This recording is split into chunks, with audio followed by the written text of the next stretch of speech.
ನಮಸ್ಕಾರ ವೀಕ್ಷಕರೇ, ಚಿಕ್ಕಬಳ್ಳಾಪುರ ಜಿಲ್ಲೆ ಚಿಂತಾಮಣಿ ತಾಲ್ಲೂಕಿನ ಇರಗಂಪಲ್ಲಿ ಗ್ರಾಮದಲ್ಲಿ ಅನಾದಿ ಕಾಲದಿಂದಲೂ ನೆಲೆಸಿರುವ ಶ್ರೀ ಪರ್ವತವರ್ಧಿನಿ ಸಮೇತ ಶ್ರೀರಾಮೇಶ್ವರ ದೇವಾಲಯದ ಬ್ರಹ್ಮ ರಥೋತ್ಸವ ಮಹಾಶಿವರಾತ್ರಿ ಪ್ರಯುಕ್ತ ಫೆಬ್ರವರಿ 16 ಸೋಮವಾರ ವೇದಮಂತ್ರಗಳೊಂದಿಗೆ ವಾದ್ಯಮೇಳದೊಂದಿಗೆ ನಡೆಯಲಿದೆ.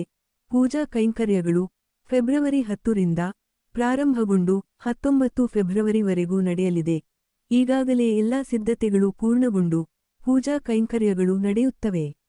ಸಮಸ್ತ ಭಕ್ತಾದಿಗಳು ಹೆಚ್ಚಿನ ಸಂಖ್ಯೆಯಲ್ಲಿ ಆಗಮಿಸಿ ಸ್ವಾಮಿ ಕೃಪೆಗೆ ಪಾತ್ರರಾಗಬೇಕೆಂದು ಶ್ರೀ ಹರಿಹರೇಶ್ವರ ಸೇವಾ ಟ್ರಸ್ಟ್ ಪದಾಧಿಕಾರಿಗಳು.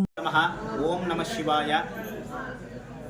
ಮಹಾಶಿವರಾತ್ರಿ ಅಂಗವಾಗಿ ಇರಗಂಪಲ್ಲಿಯಲ್ಲಿ ಐತಿಹಾಸ ಪುರಾಣಿಕವಾಗಿ ನೆಲೆಸಿರುವಂತಹ ಪರ್ವತವರ್ಧಿನಿ ಸಮೇತ ಪ್ರಸನ್ನ ರಾಮೇಶ್ವರ ಸ್ವಾಮಿ ದೇವಾಲಯದಲ್ಲಿ ಪ್ರತಿ ವರ್ಷವೂ ಮಹಾ ವಿಜೃಂಭಣೆಯಿಂದ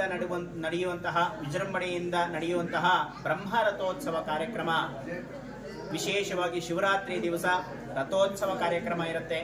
ಮಧ್ಯಾಹ್ನ 12:45 1 ಗಂಟೆಗೆ ಮಡಿ ತೇರು ಅನ್ನುವಂತಹ ಒಂದು ಸೇವೆ ಮುಂಬರುವ ಶಿವರಾತ್ರಿಯಲ್ಲಿ ಆ ಒಂದು ಮಡಿ ತೇರು ಮಧ್ಯಾಹ್ನ 12:45 ರಿಂದ 1 ಗಂಟೆ ಸಮಯಕ್ಕೆ ಬ್ರಹ್ಮರಥೋತ್ಸವ ಪ್ರಾರಂಭ ಆಗತ್ತೆ. ಈ ಬ್ರಹ್ಮರಥೋತ್ಸವದಲ್ಲಿ ಸುತ್ತಮುತ್ತಲಿನ ಗ್ರಾಮಸ್ಥರು, ಚಿಂತಾಮಣಿ ತಾಲೂಕಿನಲ್ಲಿ ನೆಲೆಸಿರುವಂತಹ ಅನೇಕ ಭಕ್ತಾದಿಗಳು ಭಗವಂತನನ್ನು ದರ್ಶನ ಮಾಡಿಕೊಂಡು ಈ ಒಂದು ಸೇವೆಯಲ್ಲಿ ತಮ್ಮ ಶಕ್ತಿ ಅನುಸಾರವಾಗಿ ಬಂದು ತನು ಧನ ಮನ ಸಹಾಯದಿಂದ ಭಗವಂತನಿಗೆ ಸೇವೆಯನ್ನು ಸಮರ್ಪಿಸಿಕೊಳ್ಳುತ್ತಾ ಇಂತಿ ತಮ್ಮಲ್ಲೆಲ್ಲರಲ್ಲೂ ವಿನಂತಿಸಿಕೊಳ್ತಾ ಅರ್ಚಕರಾದಂತಹ ಗಿರೀಶ್ ಶರ್ಮಾ ಹೇಳ್ತಾ ನನ್ನ ನಮಸ್ಕಾರಗಳನ್ನು 2 ಮಾತನ್ನು ಹೇಳಬಯಸುತ್ತೇನೆ.